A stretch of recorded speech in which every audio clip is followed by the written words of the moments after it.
Sementara itu menjelang akhir tahun, berkas tagihan APBD Ogan Ilir di Badan Pengelolaan Keuangan dan Aset Daerah menumpuk. Untuk menyelesaikannya, BPKAD Ogan Ilir menambah tenaga personil dan jam kerja hingga tutup tahun.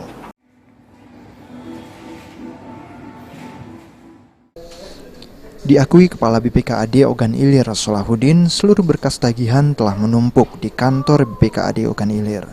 Oleh karenanya, untuk menyeleksi kelengkapan dokumen berkas yang memenuhi persyaratan pembayaran, BPKAD Ogan Ilir telah menambah jam kerja karyawannya dan menambah orang dalam menyeleksi dokumen berkas yang masuk. Terjadinya penumpukan berkas tagihan ini karena banyaknya OPD atau dinas di lingkungan Pemkab Ogan Ilir tidak mengikuti mekanisme yang sesuai bulan pengerjaan. APBD Kabupaten Ogan Ilir sampai kami perkirakan sampai selesai seluruh tagihan itu akan berjalan lancar, aman dan mencukupi untuk memenuhi seluruh tagihan tersebut.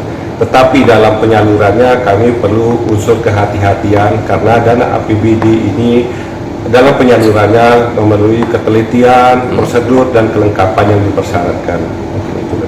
Artinya kami sudah menyiapkan dana untuk mengcover seluruh pembayaran tagihan dari rekannya. Setiap berkas dokumen yang lengkap dan memenuhi persyaratan akan segera dibayarkan. Ahmad Romawi, PAL TV.